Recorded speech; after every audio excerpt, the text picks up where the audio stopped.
आज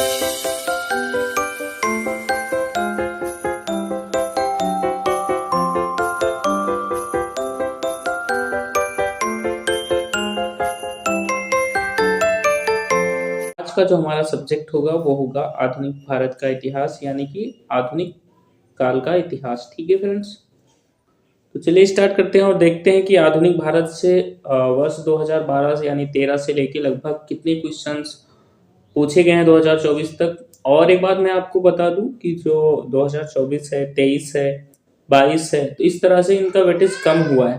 2022 के 20 के बाद इनका वेटेज आधुनिक भारत में जो है वो कम हो गया है। धीरे धीरे ज़्यादातर क्वेश्चन अब जो हैं वो आर्ट एंड कल्चर को मिला के जो एंशियंट हिस्ट्री है उससे पूछे जा रहे हैं। अब धीरे धीरे क्या है, मॉडर्न हिस्ट्री के क्वेश्चंस कम पूछे जा रहे हैं। नॉर्मली 3 से 4 क्वेश्चंस, 5 क्वेश्चंस, 3 क्वेश्चन ऐसे पूछे जा रहे हैं। पहले क्या होता था, 8-8 क्वेश्चन, 9 क्वेश्चन, 10 क्वेश्चंस ऐसे पूछे जाते थे। लेकिन अभी आप यूपीएससी का अगर प्री देखेंगे तो उसकी दृष्टि से बहुत सारे क्वेश्चंस जो हैं वो एनवायरनमेंट के करंट से रिलेटेड बनाए जा रहे हैं। इसके अलावा एनवायरनमेंट इकोलॉजी के अलावा आप देखेंगे तो इकोनॉमिक्स हुआ, करंट से रिलेटेड बहुत सारी चीज़ें हुई, इन सब सब्जेक्ट से ज़्यादातर क्वेश्चन पूछे जा रहे हैं। ठीक है, तो चलिए स्टार्ट करते हैं। आज का हमारा सेशन है आधुनिक भारत का इतिहास। इससे संबंधित जितने क्वेश्चंस पूछे गए हैं विगत 10 वर्षों में, लगभग 10-12 वर्षों में जितने क्वेश्चन पूछे गए उन्हें हम देखेंगे। हो सकता है 1-2 क्वेश्चन मैंने स्किप कर दिया हो, छोड़ दिया हो, तो उसके लिए आप बुरा नहीं मानेंगे, क्योंकि बहुत सारा क्वेश्चंस था तो इसलिए बहुत लंबा सीरीज हो जाता। वैसे भी काफ़ी लंबा हो जाएगा क्योंकि बहुत सारे क्वेश्चंस है। आप इन्हें अगर देख रहे हो तो देखिए ये सारे क्वेश्चंस है जो विगत वर्षों में पूछे गए हैं। ठीक है, तो चलिए स्टार्ट करते हैं अपनी क्लास को, वापस आ जाते हैं। ये रहा पहला क्वेश्चन दिया गया है, यहाँ पे डेट देख सकते हैं आप, 2024 का डेट है, पड़ा हुआ है। वर्ष 2024 में जो प्री हुआ है उसमें पूछा गया ये क्वेश्चन है। बहुत ही आसान सा क्वेश्चन था कि डॉक्टर राजेंद्र प्रसाद के कार्यभार संभालने से पहले संविधान सभा के अस्थायी सभापति कौन थे। तो ये सभी को पता है, संविधान सभा के अस्थायी सभापति जो 9 दिसंबर 1946 को बनाए जाते हैं वो डॉक्टर सच्चिदानंद सिन्हा बनाए जाते हैं। उसके बाद 11 दिसंबर को बैठक होती है और राजेंद्र प्रसाद को अस्थायी अध्यक्ष बनाया जाता है। ठीक है, पहला क्वेश्चन हो चुका है। 2024 में आई थिंक 3 क्वेश्चन आए हुए हैं। अगला क्वेश्चन पूछा गया है, भारत सरकार अधिनियम 1935 के संदर्भ में निम्नलिखित कथनों पर विचार कीजिए। ये क्वेश्चन भी 2024 का है, दूसरा क्वेश्चन। ठीक है, पहला ऑप्शन दिया गया है, इसमें ब्रिटिश भारतीय प्रांतों, देशी रियासतों को मिलाकर एक अखिल भारतीय परिसंघ या फेडरेशन बनाने का प्रावधान किया गया था, तो सही है बिल्कुल। रक्षा और विदेशी संबंधी मामलों को प्रसंघीय विधानमंडल के नियंत्रण के अधीन रखा गया था, तो ये ऑप्शन भी सही है। इसका करेक्ट आंसर हो जाएगा, आपको यहाँ पे देखिए बताना था उपयुक्त कथनों में से कौन सा या से कथन सही थे। कथन बताना था कौन सा या से सही थे, दोनों के दोनों कथन सही हैं, तो इसका ऑप्शन नंबर सी इसका करेक्ट आंसर हो जाएगा, यानी कि दोनों के दोनों कथन सही हैं। ठीक है, तो तीसरा क्वेश्चन दिया गया है, कॉर्नवालिस द्वारा राजस्व संग्रहण के संदर्भ में निम्नलिखित कथनों पर विचार कीजिए। पहला ऑप्शन इसका दिया गया है, राजस्व संग्रहण के रैयतवाड़ी बंदोबस्त के अधीन किसानों को फसल खराब होने या प्राकृतिक आपदाओं की स्थिति में राजस्व भुगतान से छूट दी गई थी। तो देखिए पहली बात तो ये ऑप्शन ही सही नहीं है, मतलब गलत है, ऐसा कुछ छूट नहीं दिया गया था। लेकिन दूसरी बात ये है कि जो रैयतवाड़ी है इसका संबंध थॉमस मुनरो से है। इसको 12 जिले में लागू किया गया था, आई थिंक 1819 से 26 के बीच में, मतलब 19 में लागू हुआ था और फिर ये आगे चलता जाता है। ठीक है, तो ये ऑप्शन गलत हो जाता है आपका, पहला ऑप्शन क्या है, गलत है। नेक्स्ट आइए देखते हैं दूसरा ऑप्शन क्या कह रहा है। बंगाल अस्थायी बंदोबस्त के अधीन यदि जमींदार नियत तिथि पर या उससे पहले राज्य को राजस्व का भुगतान नहीं करते थे या फिर विफल हो जाते थे करने में, तो उनकी जमींदारी को हटा दिया जाता था, और यह ऑप्शन सही है क्योंकि उस समय सूर्यास्त का नियम चलता था, जिसके अनुसार यदि आप टाइम पे जो भी जमींदार होते थे अगर टाइम पे लगान कंपनी को नहीं पहुंचाते थे तो उनकी जमींदारी जो होती थी उसे रद्द कर दी जाती थी। तो दूसरा ऑप्शन सही है और पहला ऑप्शन गलत है। ऑप्शन में पूछ क्या रहा है यहाँ पे, आइए देखते हैं। देखिए पूछ रहा है उपयुक्त कथनों में से कौन सा या से कथन सही है। उपयुक्त कथनों में से कौन सा या से कथन सही है, तो इसका जो सही आंसर हो जाएगा केवल 2 सही है, क्योंकि पहला सही नहीं है। देखिए यहाँ पे नेक्स्ट क्वेश्चन दिया गया है 4 नंबर, फोर्थ क्वेश्चन दिया गया है, निम्नलिखित युग्मों पर विचार कीजिए। आपको बताने हैं कौन से सही हैं एक तरफ दल दिया गया है, एक तरफ उसके नेता या फिर संस्थापक दिए गए हैं। आपको बताना है इनमें से कौन से सही हैं, ठीक है। देखते हैं नीचे क्या बताना है, आपको सही बताना है। बताना है कितने युग्म सुमेलित है। यहाँ देखिए कथन में दिया गया है उपयुक्त में से कितने युग्म सुमेलित है। पहला दिया गया है भारतीय जनसंघ, तो इसके संस्थापक जो थे डॉक्टर श्यामा प्रसाद मुखर्जी जी थे, बिल्कुल सही है। उसमें और भी कई सदस्य होते हैं, तो ये पहला जो है वो सही है, तो एक तो सही हो गया। दूसरा ऑप्शन इसमें देखिए दिया गया है सोशलिस्ट पार्टी सी राजगोपालाचारी, तो ये गलत हो जाएगा, ये सही नहीं है। नेक्स्ट देखिए तीसरा दिया गया है कांग्रेस फॉर डेमोक्रेसी जगजीवन राम, तो ये भी ऑप्शन तीसरा वाला भी सही है। और चौथा ऑप्शन दिया गया है स्वतंत्र पार्टी आचार्य नरेंद्र देव, तो चौथा वाला भी गलत है, ठीक है फ्रेंड्स। आपसे पूछ रहा था उपयुक्त में से कितने युग्म सुमेलित हैं, तो उपयुक्त में से केवल 2 युग्म सुमेलित है, ये ऑप्शन आपका बी जो है इसका करेक्ट आंसर हो जाएगा। नेक्स्ट आइए देखिए, नेक्स्ट जो है 2023 के एग्जाम्स में पूछे गए मॉडर्न हिस्ट्री से क्वेश्चन है। यहाँ देखिए डेट पड़ा हुआ है वर्ष 2023, ठीक है फ्रेंड्स। अब क्या है उपयुक्त, यहाँ पे देखिए 2 कथन दिए गए हैं, इन कथनों के बारे में आपको बताना है कि कौन सा सही है और सही होने के अलावा उसकी व्याख्या करता है सही से या नहीं। कथन पहला दिया गया है 7 अगस्त को राष्ट्रीय हथकरघा दिवस घोषित किया गया है, बिल्कुल सही है। नेक्स्ट ऑप्शन दिया गया है 1905 में इसी दिन स्वदेशी आंदोलन शुरू किया गया था, तो ये ऑप्शन भी सही है। अब दोनों के दोनों सही हैं, लेकिन क्या इसकी व्याख्या करता है, बिल्कुल करता है। यहाँ पे हम कुछ शब्द जोड़ के ऐसे देख सकते हैं कि इसकी व्याख्या करता है या नहीं। पहले तो आपको ये पता होना चाहिए दोनों सही है या नहीं, तो दोनों के दोनों सही हैं। अब व्याख्या करता है कि नहीं, क्योंकि कथन में नीचे दिए गए हैं इसी प्रकार की व्याख्या करता है या फिर नहीं। तो देखिए 7 अगस्त को राष्ट्रीय हथकरघा दिवस के रूप में घोषित किया गया है, क्यों, क्योंकि 1905 में इसी दिन स्वदेशी आंदोलन शुरू किया गया था, ठीक है। तो इसका मतलब है कि ये दोनों कथन जो है सही है। इसके अलावा कथन 1 जो है वो कथन 2 जो है वो कथन 1 की व्याख्या भी करता है, ठीक है फ्रेंड्स। तो इसका करेक्ट आंसर हो जाएगा ऑप्शन ए। देखिए लिखा हुआ है कथन 1 और कथन 2 दोनों सही हैं, कथन 2 जो है वो कथन 1 की व्याख्या करता है, तो करेक्ट आंसर ऑप्शन ए हो जाएगा। नेक्स्ट आइए देखते हैं, नेक्स्ट क्वेश्चन भी दिया गया है 2023 का ही ये क्वेश्चन है। देखिए फ्रेंड्स इस पीडीएफ में जो है इसके आंसर भी नीचे दिए गए हैं। यहाँ पे देखिए लिखा हुआ है सही उत्तर क्या है, ऑप्शन ए सही है, ठीक है। तो इस तरह अगर आप इस पीपीटी को चाहिए, आप पीडीएफ चाहिए तो आप बता दीजिएगा, कमेंट कर दीजिएगा, हम डाल देंगे, उसमें लिंक डाल देंगे टेलीग्राम का या फिर भेज देंगे आपको। चलिए देखते हैं नेक्स्ट क्वेश्चन 2023 में पूछा गया ये भी क्वेश्चन है। ये तो बहुत ही इजी सा क्वेश्चन है, आपको शायद पता हो। निम्नलिखित में से किस एक्ट के द्वारा बंगाल के गवर्नर जनरल को भारत का गवर्नर जनरल के रूप में अभिहित किया गया था। ये क्वेश्चन मैंने उसमें क्लास में करवाया भी है, ठीक है। तो ये नॉर्मल सा है, मतलब सभी को लगभग पता होता है और नॉर्मल सा है। तो किस एक्ट के द्वारा बंगाल के गवर्नर को भारत का गवर्नर जनरल बना दिया गया था, तो एक्ट था 1833 का एक्ट। तो फ्रेंड नेक्स्ट देखिए 2022 में पूछे गए प्रश्न है यहाँ पे, निम्नलिखित स्वतंत्रता सेनानियों पर विचार कीजिए। अब क्या नीचे दिया गया है, स्वतंत्रता सेनानियों के बारे में दिया गया है वारेंद्र कुमार घोष, जोगेश चंद्र चटर्जी और रास बिहारी बोस। इनके बारे में क्या बताया गया है, उपयुक्त कथनों में से गदर पार्टी के साथ सक्रिय रूप से जुड़े रहे। पूछ रहा है इनमें से कौन से लोग थे जो गदर पार्टी के साथ सक्रिय रूप से जुड़े थे, ठीक है फ्रेंड्स। तो देखिए यहाँ पे इसका करेक्ट आंसर हो जाएगा ऑप्शन डी। ये भी 2022 का ही क्वेश्चन है। भारतीय इतिहास के संदर्भ में निम्नलिखित कथनों पर विचार कीजिए। भारतीय इतिहास के संदर्भ में आपको बताने हैं कि कौन से ऑप्शन जो है वो यहाँ पे सही है। यहाँ देखिए उपयुक्त कथनों में से कौन सा सही है आपको बताना है, गलत के बारे में नहीं बताना है। मतलब आप गलत करके फाइंड कर सकते हैं आंसर को, ऐसी कोई बात नहीं। डच लोगों ने पूर्वी क्षेत्रों में गजपति शासकों द्वारा प्रदान की गई जमीनों पर अपनी फैक्ट्रियां गोदाम स्थापित किए। और अगला ऑप्शन दिया गया है अल्फांसो द अल्बुकर्क ने बीजापुर सल्तनत में गोवा को छीन लिया था, तो ये ऑप्शन भी सही है। आई थिंक पहला ऑप्शन ये गलत है, ठीक है। तो पहला ऑप्शन रॉन्ग हो जाएगा आपका और दूसरा ऑप्शन यहाँ पे सही है। नेक्स्ट देखिए तीसरा वाला ऑप्शन क्या कहता है, अंग्रेजी ईस्ट इंडिया कंपनी ने मद्रास में विजयनगर साम्राज्य के प्रतिनिधि से पट्टे के रूप में जमीन ली और प्लांट एवं फैक्ट्रियां स्थापित की थी, तो तीसरा ऑप्शन भी सही है।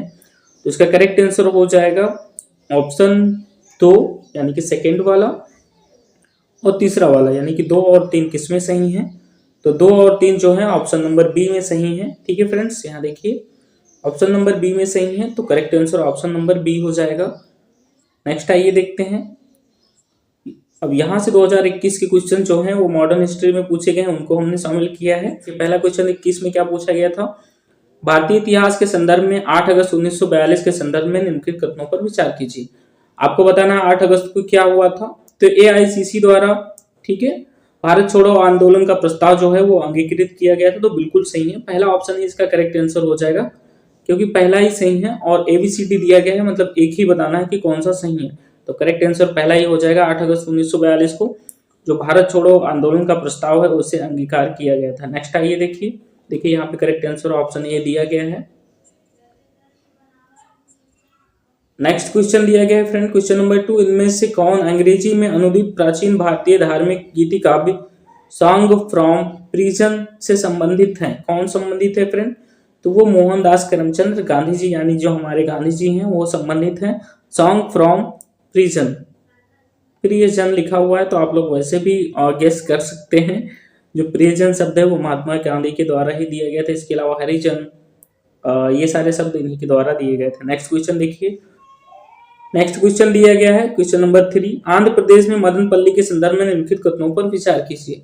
आपको बताना है जो मदनपल्ली यहाँ पे एक वर्ड दिया गया है उसके संदर्भ में मदनपल्ली जो है वो क्या था या फिर किसके लिए फेमस था, या मदनपल्ली को हम किस लिए जानते हैं। ठीक है, तो पिंगली वेंकैया ने यहाँ पे राष्ट्रीय ध्वज एवं तिरंगे का निर्माण किया था या डिजाइन किया था, ये गलत है। नेक्स्ट देखिए, पट्टाभी सीतारमैया ने यहाँ आंध्र प्रदेश में भारत छोड़ो आंदोलन का नेतृत्व किया, ये भी गलत है। तीसरा ऑप्शन दिया गया सी वाला, रविन्द्रनाथ टैगोर ने यहाँ पे राष्ट्रगान को बंगला से अंग्रेजी में अनुवादित किया था, तो ये सही है, करेक्ट आंसर हो जाएगा ऑप्शन नंबर सी आपका जो है ये करेक्ट आंसर हो जाएगा। ठीक है फ्रेंड्स, ऑप्शन सी इसका करेक्ट आंसर हो जाएगा। नेक्स्ट आइए देखिए यहाँ पे करेक्ट आंसर ऑप्शन सी दिया भी गया है। ये भी 21 का ही क्वेश्चन है, क्वेश्चन नंबर 4, ये भी 21 में ही पूछा गया है। ठीक है फ्रेंड्स, क्वेश्चन नंबर 4 है, इनमें से कौन सेक्रेटरी के रूप में हिंदू फीमेल स्कूल से संबंधित है या थी, जो बाद में मैथ्यून फीमेल स्कूल के नाम से जाना गया, वेथ्यून फीमेल स्कूल के नाम से जाना गया। तो इनमें से कौन थी ऐसी जो उसके लिए फेमस थे, तो वो थी ईश्वरचंद विद्यासागर। ठीक है फ्रेंड्स, नेक्स्ट आइए देखिए क्वेश्चन नंबर 5, यहाँ पे देखिए कई सारे क्वेश्चंस हो गए हैं मॉडर्न हिस्ट्री के 2021 के। इससे पहले आप जितने जाते जाएंगे 2020 में, 2019 में, 18 में, उतने ही क्वेश्चन लगभग बढ़ जाएंगे मॉडर्न हिस्ट्री के। लेकिन जब आप इधर आते हैं 2023 में, 24 में, मॉडर्न हिस्ट्री का वेटेज जो है जो कम हो गया है। ठीक है, आइए 5 क्वेश्चन देखते हैं। औपनिवेशिक भारत के संदर्भ में शाहनवाज खान, प्रेम कुमार सहगल, गुरबख्श सिंह ढिल्लो आदि को हम जानते हैं, किसके लिए जानते हैं, तो ये सभी आजाद हिंद फौज जो था, यानी कि इंडियन नेशनल आर्मी जो थी, INA जिसको हम बोलते हैं शार्ट में, के अधिकारी के रूप में काम किया था इन सभी ने। ठीक है, नेक्स्ट देखिए क्वेश्चन नंबर 6, देखिए 6 क्वेश्चन हो गए हैं। क्वेश्चन नंबर 6 दिया गया है, 17वीं शताब्दी के पहले चतुर्थांश में निम्नलिखित में से कहाँ इंग्लिश ईस्ट इंडिया कंपनी का कारखाना स्थित था या फिर खुला था, तो आप सभी को पता है कहाँ पे स्थित था, भरूच में। ठीक है, तो पहला ही था, क्योंकि चिकाकोल और त्रिचनापोली इसमें नहीं था, तो पहला ही आंसर इसका करेक्ट आंसर हो जाएगा। आपको बताना था कौन सा सही है, ऑप्शन ए जो है इसका करेक्ट आंसर हो जाएगा। नेक्स्ट देखिए क्वेश्चन 2020 में ये भी पूछा गया है, कौन सा क्वेश्चन है, भारतीय इतिहास के संदर्भ में 1884 रमाबाई मुकदमा किस पर केंद्रित था। तो फ्रेंड जो रमाबाई मुकदमा है महिलाओं की शिक्षा पाने के अधिकार पर, नहीं, तो पहला ऑप्शन इसका सही नहीं है। ठीक है, दूसरा ऑप्शन दिया गया है सहमति की आयु, तो ये सही हो जाएगा। और तीसरा ऑप्शन दिया गया दाम्पत्य अधिकारों का प्रतिस्थापन, तो ये भी सही हो जाएगा, यानी कि इसका 2 और 3 सही है। 2 और 3 दिया गया ऑप्शन नंबर बी में, तो इसका करेक्ट आंसर हो जाएगा option number B. Next question आइए देखते हैं, ये भी 2020 में ही पूछा गया है।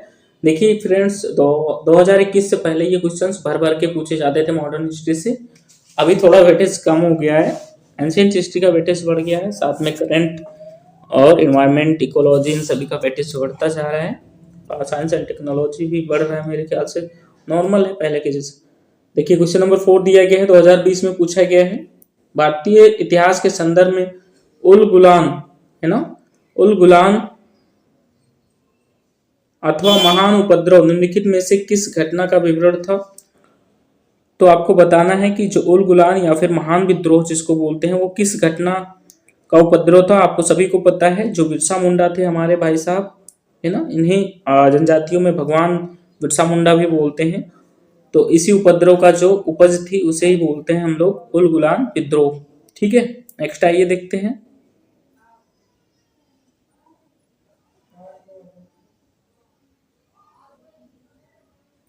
अगला क्वेश्चन दिया गया है, ये भी 2020 का ही है। पांचवा क्वेश्चन पूछा गया 2020 में, वेलेस्ली ने कलकत्ता में फोर्ट विलियम कॉलेज की स्थापना किसके लिए की थी। तो वेलेस्ली ने कलकत्ता में फोर्ट विलियम कॉलेज की स्थापना किस लिए की, ताकि जो भारत में कंपनी के लोग हैं वो वहां पे शिक्षित हो सके। ठीक है, और वो शिक्षित होंगे तो उनके प्रशासन में वो काम आएंगे। तो देखिए यहाँ पे किस ऑप्शन में दिया गया है, तो दिया गया है ऑप्शन नंबर डी में, वह ब्रिटिश नागरिकों को भारत में प्रशासन हेतु प्रशिक्षित करना चाहता था, इसलिए उसने कलकत्ता में फोर्ट विलियम कॉलेज की स्थापना की।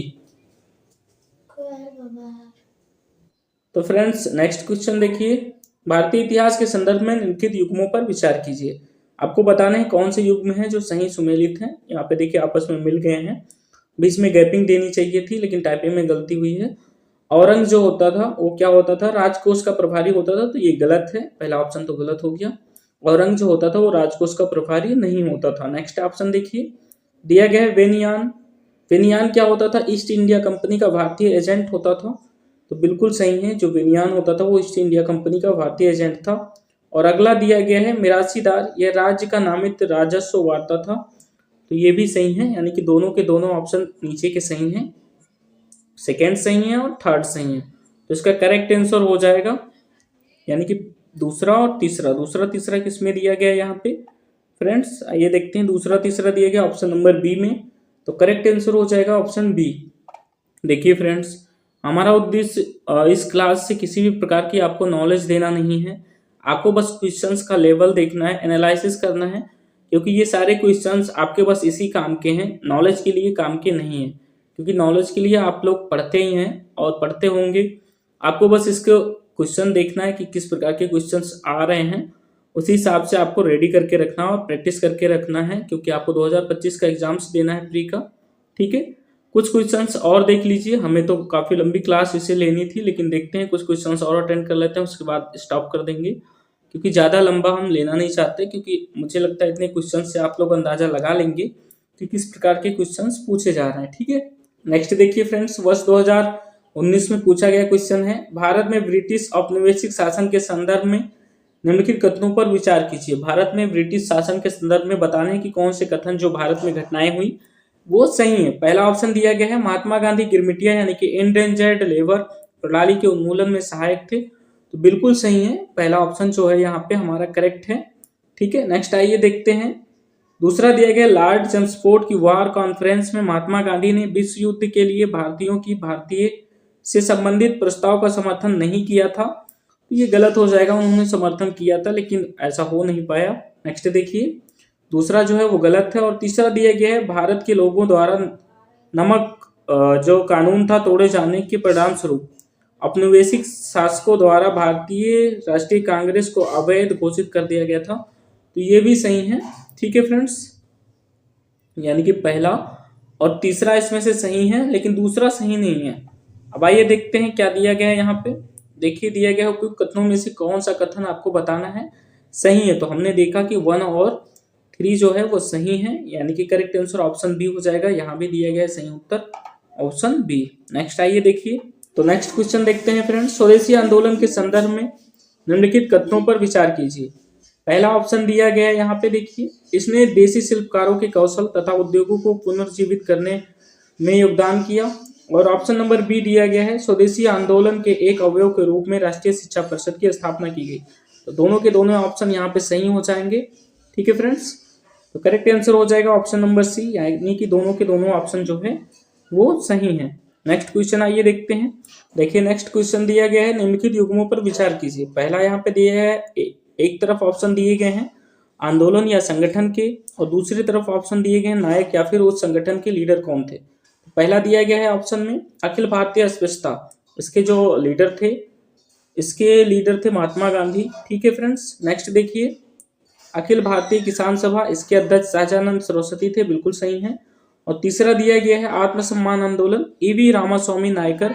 ये तीनों के तीनों सही हैं, करेक्ट आंसर हो जाएगा तीनों जिसमें सही हो।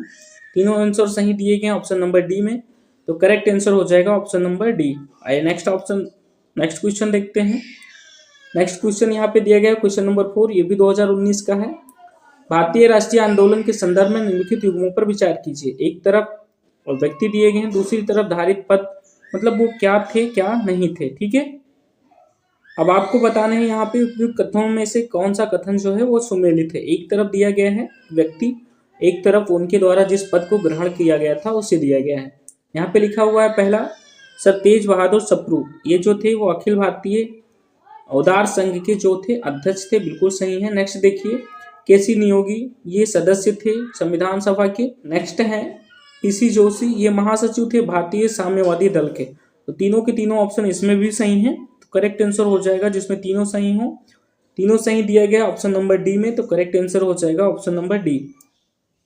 ठीक है फ्रेंड्स, ये रहा वर्ष 2018 का पहला क्वेश्चन। निम्नलिखित में से कौन सा एक चंपारण सत्याग्रह का अति महत्वपूर्ण पहलू है। अब आपको बताना है चंपारण सत्याग्रह का इनमें से कौन सा एक है जो सबसे महत्वपूर्ण पहलू है। देखिए इसको हम थोड़ा सा ऊपर कर देते हैं। ठीक है फ्रेंड्स, पहला ऑप्शन यहाँ दिया गया है, छोड़ दीजिए ऑप्शन, यहाँ पे करेक्ट आंसर देखिए दिखा रहा है ऑप्शन नंबर सी। तो ऑप्शन नंबर सी हो जाएगा, यानी कि भारत के राष्ट्रीय आंदोलन में किसान असंतोष का सम्मिलित होना ही चंपारण सत्याग्रह का एक महत्वपूर्ण बिंदु था। ठीक है, नेक्स्ट आइए देखिए। नेक्स्ट दिया गया है क्वेश्चन नंबर 2, वर्ष 2018 का आधुनिक भारत से जो रिलेटेड है। तो क्वेश्चन नंबर 2 दिया गया है, निम्नलिखित में से कौन सा वर्ष 1948 में स्थापित हिंदू मजदूर सभा के संस्थापक थे। तो हिंदू मजदूर सभा के जो संस्थापक थे उनमें थे अशोक मेहता, टी.एस. रामानुजन और जी मेहता। ठीक है फ्रेंड्स, आइए नेक्स्ट देखते हैं। अगला क्वेश्चन दिया गया है क्वेश्चन नंबर 3, संथाल विद्रोह के शांत हो जाने के बाद औपनिवेशिक शासन द्वारा कौन सा उपाय किया गया था। तो कौन सा उपाय किया गया था फ्रेंड्स, पहला देखिए यहाँ पे दिया गया है संथाल फरगना नामक राज्य क्षेत्रों का सृजन किया गया। तो बिल्कुल सही है, यह ऑप्शन उनके सामने रखा गया था, इसलिए संथाल विद्रोह को शांत हो गए, मतलब संथाल के जो विद्रोही थे। ठीक है, सेकेंड ऑप्शन देखिए, किसी संथाल का गैर संथाल की भूमि में अनंतरण गैर कानूनी हो गया था। तो ये ऑप्शन भी सही है, यानी कि दोनों के दोनों ऑप्शन सही हैं। करेक्ट आंसर हो जाएगा ऑप्शन नंबर सी। वर्ष 2018 का तीसरा क्वेश्चन हो चुका है। चौथा क्वेश्चन देखिए यहाँ पे दिया गया है, आर्थिक तौर पर 19वीं शताब्दी में भारत अंग्रेजी शासन का एक परिणाम था। ठीक है, किस प्रकार का परिणाम था। तो देखिए इसका करेक्ट आंसर ऑप्शन सी हो जाएगा, भारतीय कृषि का वाणिज्यीकरण जो था वो कहीं ना कहीं अंग्रेजों की औपनिवेशिक शासन का एक परिणाम था। ठीक है फ्रेंड्स, नेक्स्ट आइए देखिए क्वेश्चन नंबर 5 यहाँ पे दिया गया है, वर्ष 1920 में निम्नलिखित में से किसने अपना नाम परिवर्तन कर स्वराज सभा रख लिया था। इनमें से कौन सा संगठन था जिसने स्वराज सभा अपना नाम रख लिया था।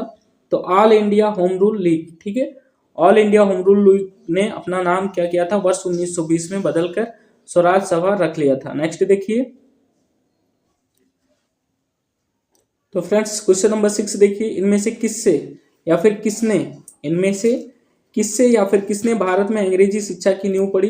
किससे पड़ी थी, तो 1813 का जो चार्टर एक्ट था, उसके बाद general committee of public instruction जो 1823 में आया, और प्राच्य आंग्ल विवाद जो है इसके द्वारा, इन तीनों के द्वारा भारत में अंग्रेजी शिक्षा की नींव पड़ी थी, या फिर अंग्रेजी शिक्षा की नींव को मजबूत किया इन्होंने।